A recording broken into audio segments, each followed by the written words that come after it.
Hello and welcome back to US Civics. I'm your host, Kimberly Horosky. Every week we bring you the most information that we can based upon the US government, US culture, US history. Next to me you see some Snapple bottles. Under every cap of Snapple there's a Snapple fact. This week's Snapple fact is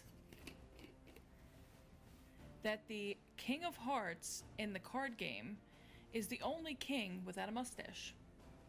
Now, it seems like a foolish piece of information, but I bet when you go to your deck of cards, you'll notice that that is actually 100% true.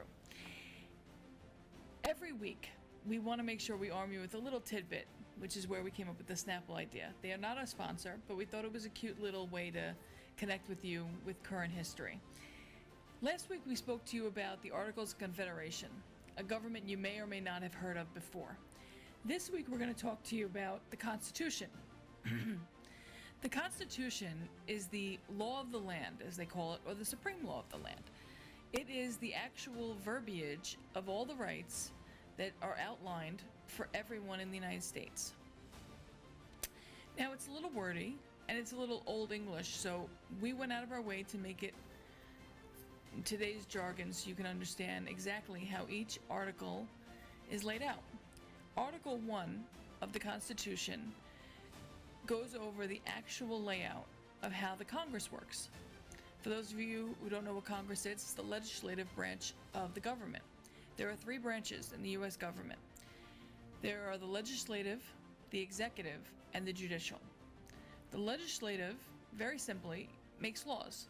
It decides how we operate, and it decides how to make a bill, and it gets approved, and then it goes to the president to be signed. The executive branch is led by the president. We'll go into that further next week, so I won't go into a long-winded explanation there. And Part 3, Article 3, is the courts, judicial system. We also won't go into that yet. That'll be for 2 weeks from now. In 1787, the Constitution was ratified September 17th. But they started in May, the Constitutional Congress, to get together and to start meeting regarding the problems they were seeing with the Articles of Confederation. They were destined to come up with something new, but they were desperate to make sure that they didn't lose the 13 colonies working together as a team. As it stands, out of the 13 colonies, only 12 showed up. The state of Rhode Island did not show up.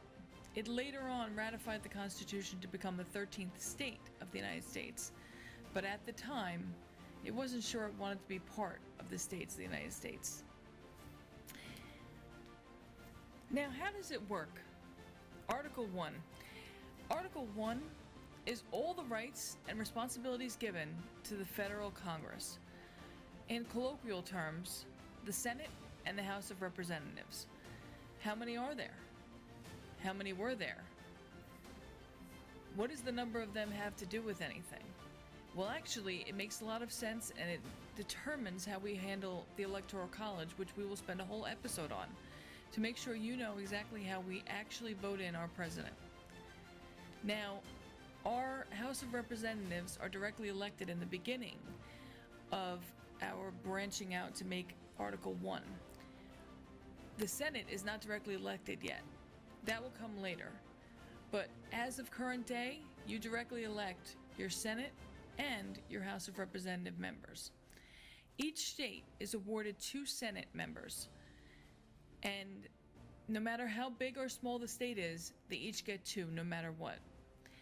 Every state gets House of Representatives based upon the actual population of the state. Now, how is that determined? Well, that thing you take every 10 years that you find annoying, the census, that's how it's determined. The most important thing that the census needs to know is how many people are living in your house that are citizens. It determines whether or not your state gains or loses House of Representatives. The United States government wanted to be fair. It wanted to make sure that the Founding Fathers wanted to make sure that the people felt that the government was here to be fair for them. They came from regimes that were not even, that were not equal, that did not give them rights and responsibilities, but rather told them how to live and what to do to live. So in order to make sure that they lived the life they wanted to, they made the Constitution about the people of the United States. So you remember from last week, the Articles of Confederation, you did not vote in the Congress. Now you directly vote them in. And based upon current day, there are 438 members of the House of Representatives and 100 members of the Senate. Now you may say to yourself, how many of those go to anything other than the states of the United States? It's a good question, because we do have territories and other things. The last three, out of all of the 438 votes that are covering the House of Representatives based upon the states, 3 of them go to the District of Columbia, which is where the capital of the United States, Washington, D.C. is. All the rest are governed by the states. None of our territories vote on how or who the president will be, or any of the elected congressmen. Now, Article 1 will tell us exactly what the Congress has the right to do and what it does not. Previously, we learned that it did not have a way to generate money. It would have to rely on taking money from other states or from foreign powers. What we learned now is that Article 1 would teach us that the United States Senate and Congress have a whole list, and I had to make sure that I had the Constitution with me to make sure I did not make any mistakes, of what they actually can do. Number 1, they can borrow money on the credit of the United States. So any money we take out with foreign powers is part of the job of the United States Congress. They regulate commerce with foreign nations. Makes sense. If we're taking money out with them, we might as well regulate it, including with Indian tribes. Those of you who remember, the Indians were here before us, so we make sure that we have a good working relationship with them. To establish a uniform rule of naturalization and uniform rules on the subject of bankruptcies throughout the United States. Basically, that means that in order to become a citizen in the United States, the rule of how to do so is under the Congress. To coin money, to create money, and regulate its actual creation so we don't have inflation. When you make too much money, it loses its value. So in order to regulate how much money we create in the United States, the actual US Congress develops that. All counterfeiting in the United States is found to be illegal under the United States Constitution, and that is under the Congress.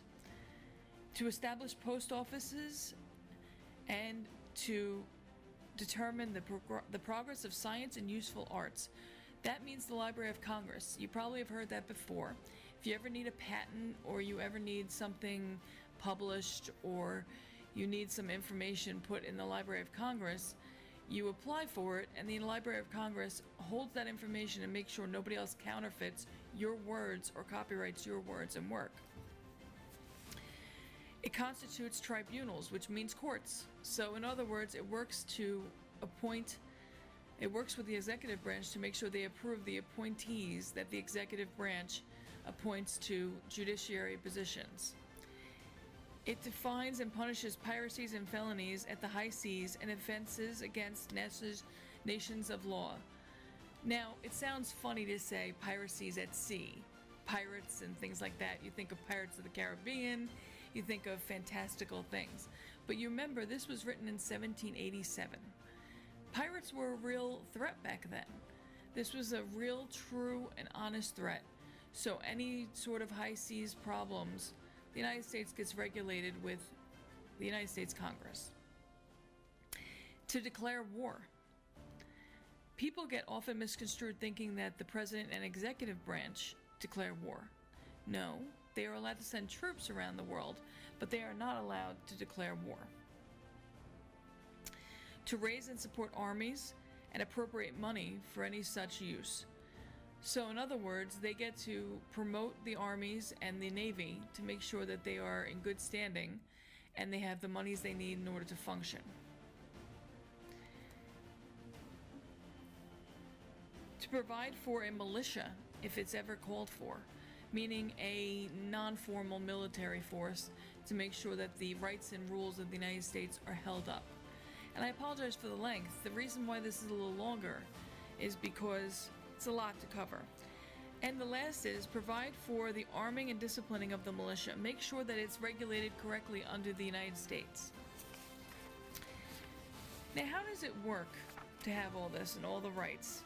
It sounds like a lot, but you have to remember that's 538 people who have to work together to make sure these rules and regulations are upheld and consistently worked out.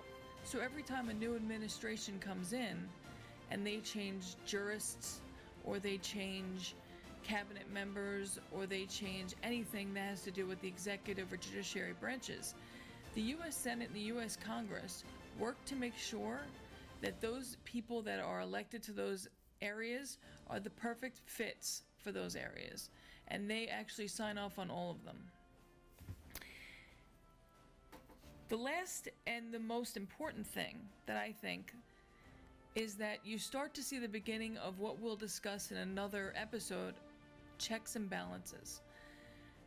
The U.S. Congress has the right to impeach the president.